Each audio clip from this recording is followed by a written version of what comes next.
दोस्तों, स्वागत है आपका मेरे YouTube चैनल इंग्लिश बाबू पर। और आज मैं फिर हाजिर हूँ आपके साथ एक नई स्टोरी लेकर। और दोस्तों, आज जो स्टोरी मैं आपके लिए लेकर आया हूँ ये एक शॉर्ट मॉरल स्टोरी है। बहुत ही प्यारी और बहुत ही अच्छे मॉरल के साथ ये कहानी है। और उसके अलावा दोस्तों, आज की इस स्टोरी में आपको कुछ नए इंग्लिश के वर्ड मीनिंग सीखने को मिलेंगे, उनकी करेक्ट प्रोनाउंसिएशन के बारे में पता चलेगा। और हमेशा की तरह इसका जो ग्रामर का पार्ट है उसे बिल्कुल डिटेल में कवर करेंगे, तो एक एक स्ट्रक्चर को आप बहुत आसानी से सीख पाएंगे। तो चलिए दोस्तों, आज की इस कहानी को हम शुरू करते हैं और सबसे पहले कहानी का टाइटल देखते हैं। कहानी का टाइटल है we should not criticise nature. क्या अर्थ हुआ दोस्तों? शुड का प्रयोग वाक्यों के अंदर सलाह या सुझाव को दर्शाने के लिए किया जाता है, जिसकी हिंदी होती है चाहिए। और क्रिटिसाइज एक वर्ब है जिसका अर्थ होता है किसी की आलोचना करना, किसी की बुराई करना। तो क्या अर्थ हुआ? We should not criticise nature, मतलब कि हमें प्रकृति की आलोचना या कह सकते हैं बुराई नहीं करनी चाहिए। तो दोस्तों, ये आज की इस कहानी का टाइटल है, शीर्षक है। और अब मैं इसे पढ़ना शुरू करता हूँ। आपसे रिक्वेस्ट है कहानी को बिल्कुल ध्यान से सुने। और यदि आज की स्टोरी में आपको कोई नया वर्ड, नया स्ट्रक्चर मिले तो उसे नोट करें। और इसके अलावा यदि आपको आज का वीडियो अच्छा लगे तो आप इसे लाइक भी ज़रूर करें। तो चलिए इसको शुरू करते हैं। 2 boys were playing in a garden. दोस्तों, ये जो वाक्य है ये पास्ट कॉन्टीन्यूअस का वाक्य है। पास्ट कॉन्टीन्यूअस का मतलब होता है जहाँ हम ये दिखाते हैं पास्ट में कोई क्रिया चल रही थी, हो रही थी, जहाँ वॉज या वर का प्रयोग हेल्पिंग ऑफ के रूप में किया जाता है, साथ में वर्ब की फोर्थ फॉर्म लगाई जाती है। यदि हमारा सब्जेक्ट प्लूरल होता है तो वहाँ पर वर का यूज़ किया जाता है। तो क्या अर्थ हुआ? 2 boys, 2 लड़के, 2 boys were playing in a garden, मतलब कि 2 लड़के एक बाग में या कह सकते हैं एक बगीचे में खेल रहे थे। They saw blackberries in a tree. क्या मतलब हुआ दोस्तों? यहाँ ये जो इन है ये शायद एक ग्रामेटिकल एरर है, तो आप इसको ऑन मान लें, क्योंकि ग्रामर के हिसाब से यहाँ पर ऑन होना चाहिए। तो क्या अर्थ हुआ? और ये जो वाक्य है ये पास्ट इंडेफिनिट का अफर्मेटिव वाक्य है, जहाँ वर्ब की सेकंड फॉर्म का यूज़ किया जाता है। SEEC मतलब देखना, सेकंड फॉर्म में सॉ। और दे का मतलब होता है वे या फिर वे लोग। जब सब्जेक्ट में एक से ज़्यादा लोग शामिल होते हैं तो वहाँ दे का यूज़ किया जाता है। तो क्या अर्थ हुआ? They saw blackberries in on a tree, मतलब कि उन्होंने एक पेड़ पर काले जामुन देखे। Their mouth began watering. दोस्तों, माउथ वाटरिंग का मतलब होता है मुंह में पानी आना। और देयर मतलब उनके। तो क्या अर्थ हुआ? देयर माउथ बिगेन वाटरिंग मतलब उनके मुंह में पानी आने लगा।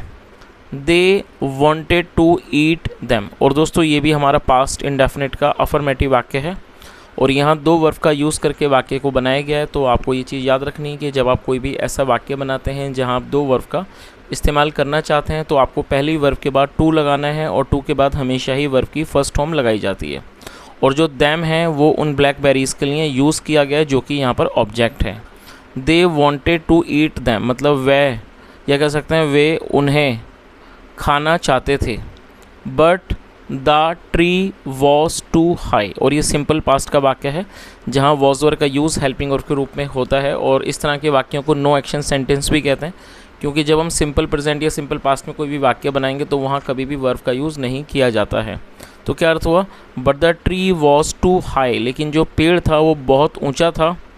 The problem was how to get the blackberries. और जो समस्या थी वो ये थी how to get the blackberries की, जामुनों को कैसे लिया जाए, जामुनों को कैसे प्राप्त किया जाए। आगे देखिए।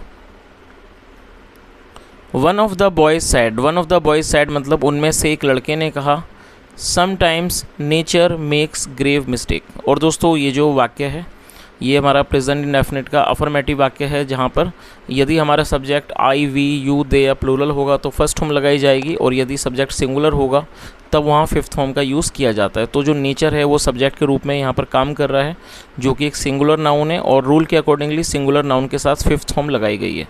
और दोस्तों, आप इस वर्ड को नोट कर लीजिए, मैं चाहूँगा आप इसकी दोनों मीनिंग को नोट कर लीजिए। GRAVE, ग्रेव का मतलब होता है कब्र, उसके अलावा ग्रेव का मतलब गंभीर भी होता है, तो यहाँ पर इसको गंभीर के रूप में प्रयोग किया गया। तो मैंने आपको इसकी दोनों मीनिंग बता दी ताकि आप इसको अच्छे से यूज़ कर सकें। इसका एक मतलब कब्र भी होता है और इसका मतलब गंभीर भी होता है, तो यहाँ पर इसका मतलब है गंभीर। और मिस्टेक का मतलब गलती। तो उनमें से एक लड़के ने क्या कहा, sometimes nature makes grave mistakes, मतलब कई बार जो नेचर है, प्रकृति है, कुदरत है, वो गंभीर गलतियाँ कर देती है। It has grown little fruits like blackberries on a very high tree. और उन्होंने क्या कहा, और ये हमारा प्रेजेंट परफेक्ट का वाक्य है जहाँ हैज़ हैव के साथ थर्ड फॉर्म का यूज़ किया जाता है। It has grown little fruits like blackberries on a very big tree, मतलब इसने छोटे जो फल हैं जामुन जैसे, वो इसने एक बहुत ऊंचे पेड़ पर उगाया है। On a very high tree मतलब ऊंचे पेड़ पर। वेयर एज जबकि आ हैवी फ्रूट लाइक वाटरमेलन, जैसे कि तरबूज ग्रोज ऑन द ग्राउंड, वो ज़मीन पर उगता है। तो दोस्तों इस बात से आप समझ गए होंगे, जो उनमें से एक लड़का था उसने कहा कि कई बार जो नेचर है, प्रकृति, वो बड़ी भारी गलती करती है। जैसे कि इसने एक छोटे से जो एक छोटा जो फ्रूट है, मतलब कि काला जामुन है, उसे इतने ऊंचे पेड़ पर उगाया है। और वेयर एज मतलब कि जबकि जो एक हैवी मतलब एक भारी वज़न का जो फ्रूट है जैसे कि तरबूज, उसे वो ज़मीन पर उगाता है। Grows on the ground, ground मतलब ज़मीन।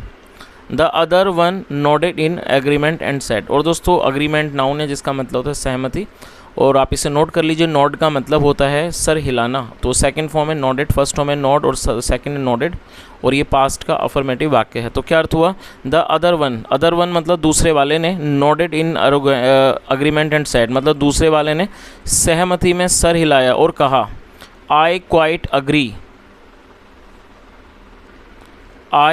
Agree with what you say, मतलब जो आप कहते हो मैं उसके साथ सहमत हूँ। आगे देखिए, I agree with what you say मतलब जो आप कहते हो उससे मैं सहमत हूँ। It sounds quite logical. और दोस्तों लॉजिकल एडजेक्टिव है जिसका मतलब है तार्किक। ऐसी कोई चीज़ जिसके अंदर कोई तर्क हो, विचार हो, उसे लॉजिकल कहा जाता है, जो कि एक एडजेक्टिव है। तो उसने क्या कहा, it sounds quite logical. Sounds मतलब लगना, मतलब ये बिल्कुल तार्किक लगता है, या कह सकते हैं बिल्कुल सही, उचित, तार्किक लगता है। But I fail to understand why nature does not understand the logics of proportion. क्या अर्थ हुआ। और दोस्तों प्रोपोर्शन को आप नोट कर सकते हैं जिसकी हिंदी होती है अनुपात। तो उसने क्या कहा, but I fail to understand, लेकिन मैं समझने में विफल होता हूँ।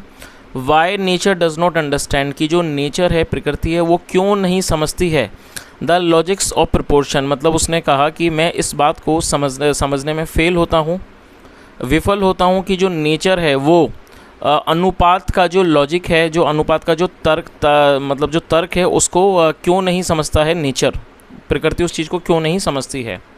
नाउ अब देखो, यू सी आप देखते हो, हाउ सिली इज़ दैट, ये कितनी मूर्खतापूर्ण बात है कि one has to climb so high, कि मतलब कि किसी को इतना ऊंचा चढ़ना पड़ता है, and take all the pains of climbing for such small fruits, और इतने सारे दर्द को, ऑल पेन्स को झेलना पड़ता है, एंड टेक मतलब दर्द लेना पड़ता है, क्लाइंबिंग चढ़ने के लिए, फॉर सच स्मॉल फ्रूट्स इतने छोटे फ्रूट्स के लिए। तो उनमें से एक ने क्या कहा कि ये कितनी मूर्खतापूर्ण बात है कि किसी को इतने ऊंचे पेड़ पर चढ़ना पड़ता है और जो सारी जो पेन्स हैं, दर्द हैं, उसको झेलना पड़ता है उस पर चढ़ने के लिए, फॉर सच स्मॉल फ्रूट्स इतने छोटे फलों के लिए। I personally feel that nature is not perfect. और दोस्तों पर्सनली का मतलब था व्यक्तिगत रूप से। तो उसने आगे क्या कहा, आई पर्सनली फील मतलब व्यक्तिगत रूप से मुझे लगता है कि जो नेचर है इज़ नॉट परफेक्ट, वो परफेक्ट नहीं है, वो परिपूर्ण नहीं है। आगे देखिए, all of a sudden, all of a sudden का मतलब होता है एक का एक, या कह सकते हैं अचानक। ऑल ऑफ ए सडन मतलब कि अचानक। अ बंच ऑफ ब्लैकबेरीज, दोस्तों आप इस वर्ड को नोट कर लीजिए, बंच का मतलब होता है गुच्छा। तो आगे क्या हुआ, अ बंच ऑफ ब्लैकबेरीज मतलब एक अंगूरों का गुच्छा, fell on the head of a boy. और दोस्तों ये जो वाक्य है ये पास्ट इंडेफिनिट का ही अफर्मेटिव वाक्य है, जहाँ सेकंड फॉर्म लगाई जाती है FALL, फॉल मतलब गिरना, और सेकंड फॉर्म में फेल। तो इस पूरी लाइन का क्या अर्थ हुआ, all of a sudden a bunch of blackberries fell on the head of a boy, मतलब कि अचानक उनमें से एक लड़के के सर पर एक जामुनों का गुच्छा गिरा। ही लुक्ड अप, उसने ऊपर देखा, but did not say anything, लेकिन कुछ नहीं किया, कुछ नहीं कहा।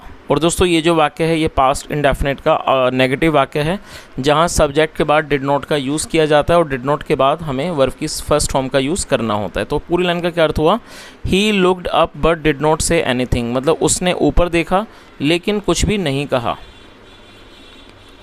But the other boy said, लेकिन दूसरे लड़के ने कहा, फ्रेंड्स, दोस्तों, we were criticising the nature a moment ago, उसने क्या कहा कि दोस्तों हम थोड़े समय पहले, नेचर आ मोमेंट अगो मतलब थोड़े एक क्षण पहले नेचर की आलोचना कर रहे थे, मतलब कि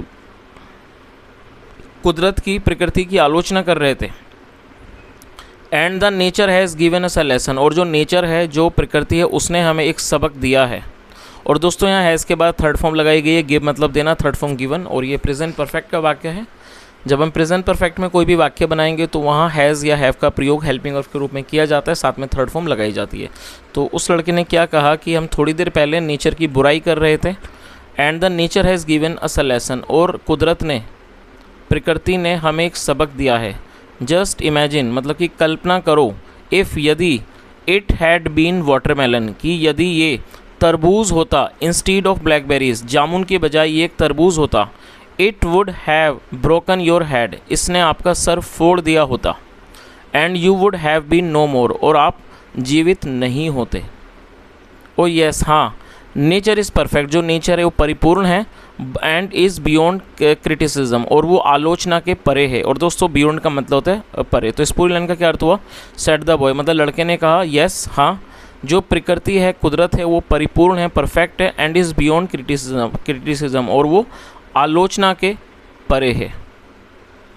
तो दोस्तों ये आज की एक छोटी सी कहानी थी, बहुत ही अच्छे मॉरल के साथ, जैसा हमने इस कहानी में इन दो बच्चों की बातचीत को देखा, जो कि प्रकृति की, कुदरत की थोड़ी सी आलोचना कर रहे थे, बुराई कर रहे थे, लेकिन जब उन्हें एक सबक मिला तो उन्हें पता लगा कि जो प्रकृति है वो बिल्कुल अपनी जगह बिल्कुल ही परिपूर्ण है, और जो प्रकृति का जो नियम है वो इंसान के लिए, हम लोगों के लिए बिल्कुल ही परफेक्ट है। तो ये आज की एक छोटी सी कहानी थी, and if you really enjoyed the video and if you really learn something from this video, I request you to kindly like this video and subscribe the channel. And guys, we need your support. You can motivate us by subscribing this channel, and whenever I try to bring a new video, I always bring a video which can be very helpful for you, so that you can learn grammar and translation. And I hope you guys have been learning this, and if it is so, or if you are learning, then do share your feedback with me, because I eagerly wait for your feedback. And when you write something that, sir, we are learning this and that, I feel good, because it looks very good when you do something and people appreciate you. Everyone wants that. And apart from this, if you have any suggestion, any feedback, you can share this in the comment section. Thank you so much for listening. Have a nice day, and bye.